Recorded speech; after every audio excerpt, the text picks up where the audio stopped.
Bonjour les amis, aujourd'hui nous allons aborder un sujet très important quand on fait de la photographie en général, qui est la composition.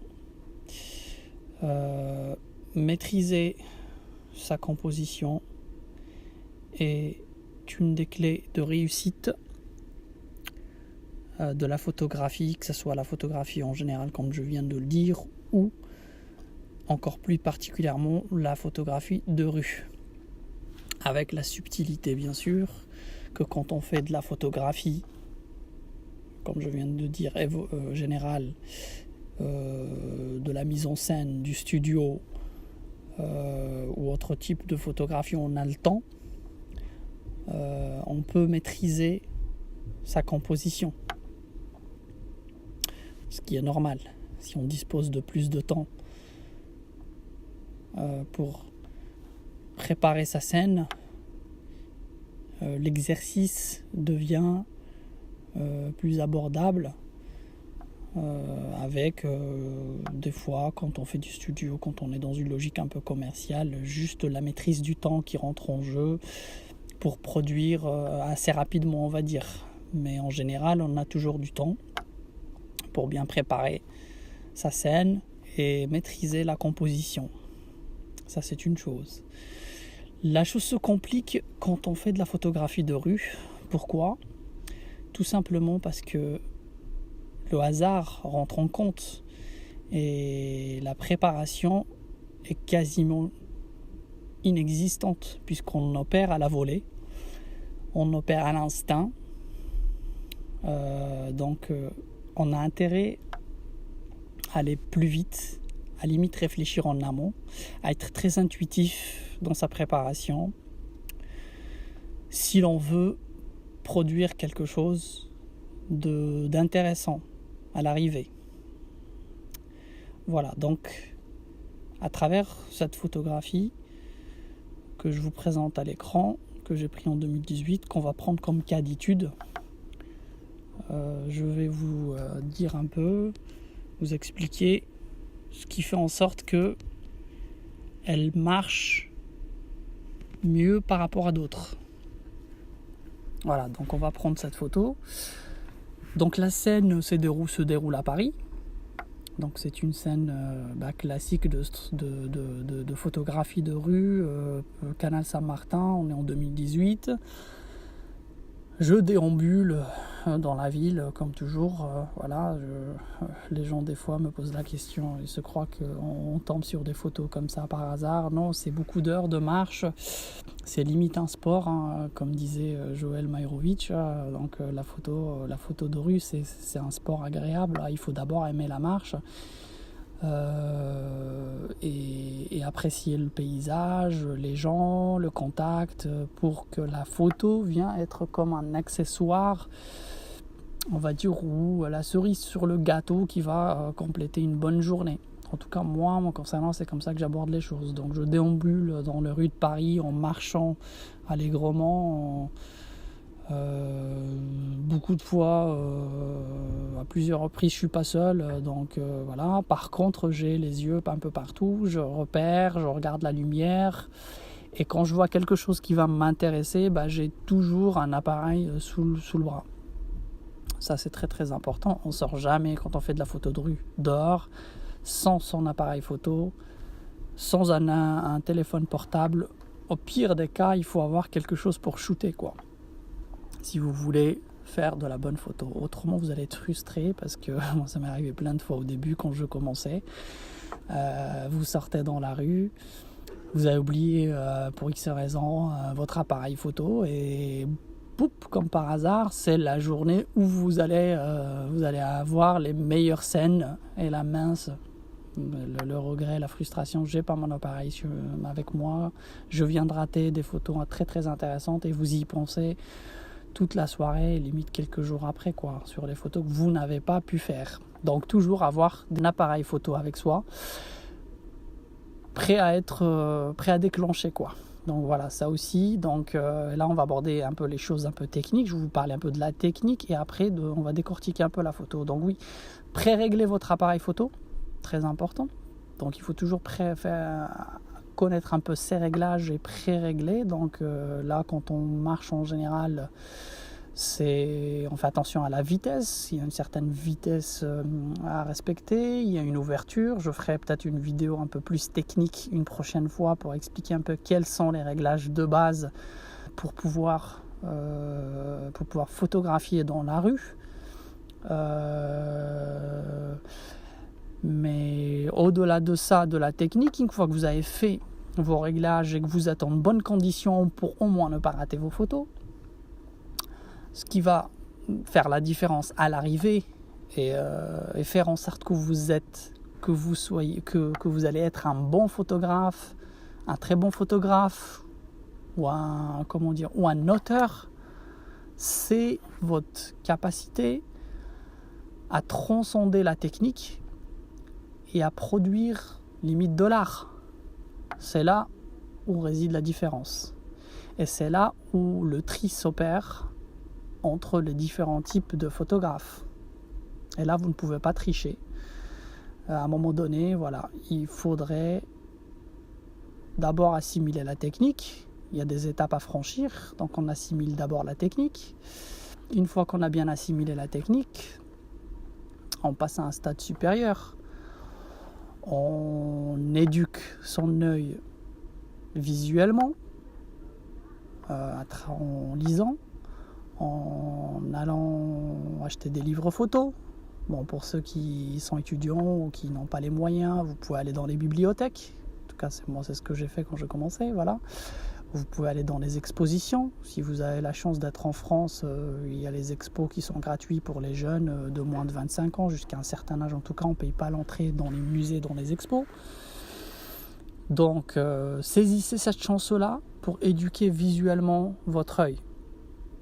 Bon, moi je ne conseille pas de le faire avant de commencer la photographie ou de le faire de façon sommaire, sans trop. Autrement, on s'expose au risque de subir l'influence de tel ou tel auteur et on finit par faire les images comme tel ou tel photographe. Mais au moins, comme je viens de le dire, il y a des étapes à respecter. Après avoir maîtrisé un peu la technique, on passe au stade de s'éduquer un peu, avoir de la culture, éduquer son œil visuellement.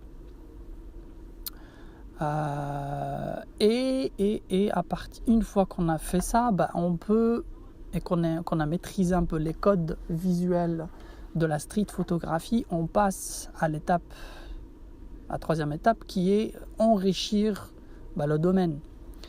Vous allez être dans une étape 3 à la recherche de votre propre style. Voilà. En apportant votre propre signature.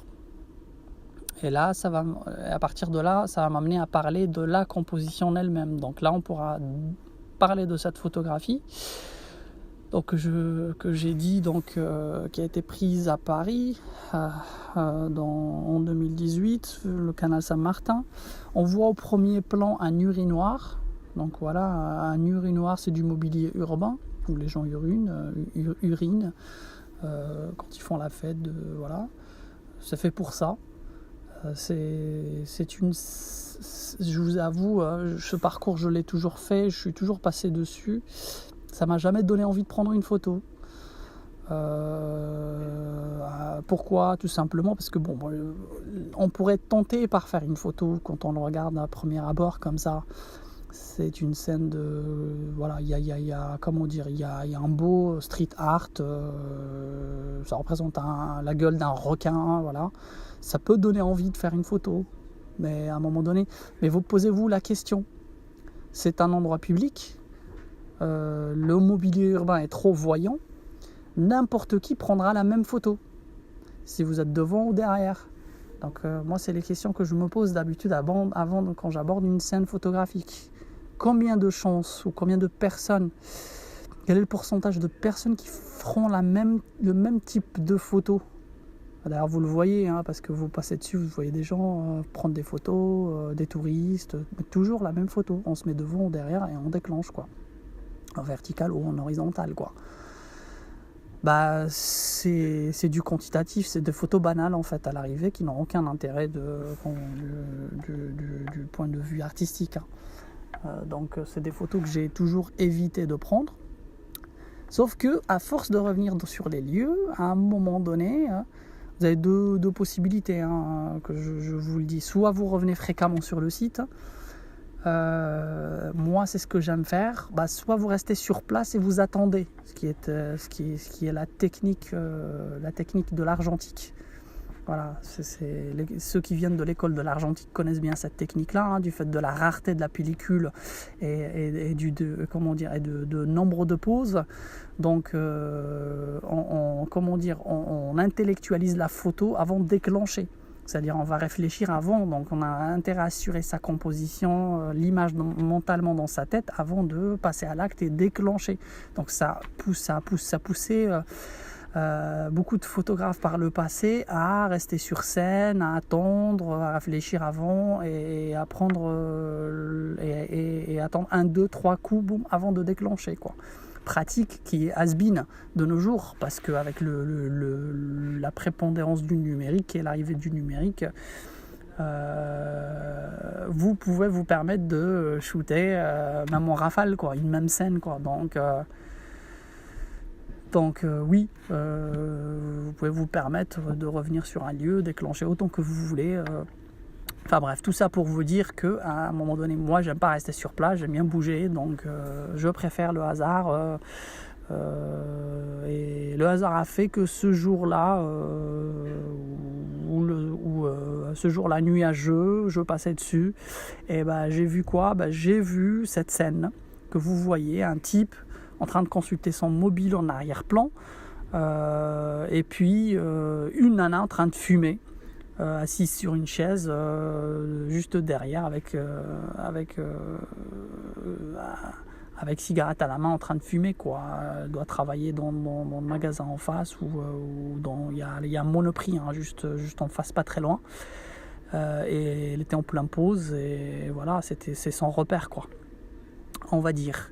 Et là, c'est là où la culture visuelle, où il y a tout un processus mental qui se déclenche assez rapidement pour visualiser la potentialité de la scène, pour que vous puissiez prendre la photo.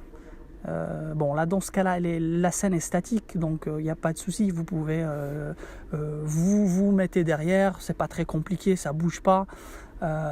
Au pire des cas, vous prétendez que vous prenez en photo le premier plan, ce qui est vrai aussi, l'urinoir.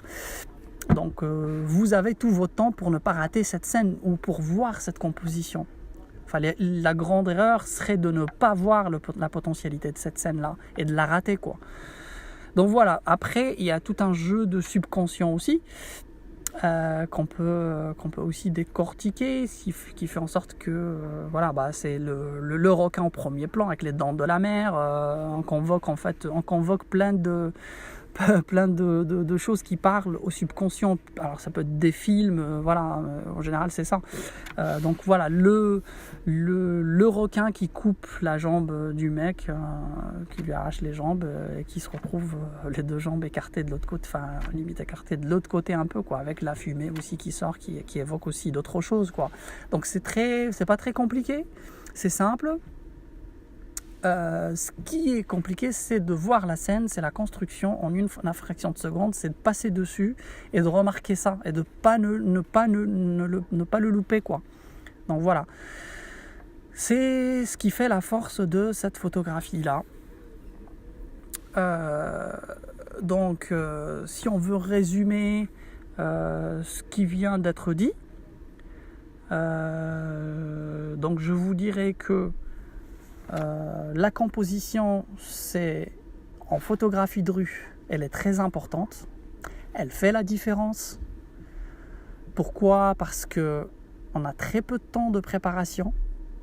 Là, c'est une scène un peu statique, qui n'est pas peut-être le bon exemple, mais je publierai à l'avenir d'autres vidéos parlant de scènes en mouvement ou en pleine foule, où on verra que c'est très compliqué de maîtriser sa composition en un espace très réduit, où l'image se donne à vous en une infraction de seconde, soit vous la prenez, soit vous l'avez ratée définitivement. Donc voilà, la composition est très importante en street photographie, elle fait la différence, mais ce n'est pas tout. Il y a un bagage culturel, intellectuel qui rentre en jeu. pour que vous puissiez produire des images assez rapidement, mentalement d'abord dans votre tête. Vous construisez l'image mentalement dans votre tête et vous passez à l'acte. Et en passant à l'acte, vous avez intérêt aussi à maîtriser votre technique. Voilà. Pour ne pas la louper, la photo. Donc il faut connaître ces pré-réglages à l'avance aussi. Donc 3 axiomatiques importantes pour avoir une bonne construction. Bon. Voilà les amis, ce que je voulais vous dire pour aujourd'hui, pour cette vidéo. Si vous avez aimé, n'hésitez pas à liker, à partager la vidéo. Vous pouvez aussi vous abonner, comme ça vous serez notifié lors de prochaines publications. Je vous dis à une prochaine fois. Portez-vous bien. Salut.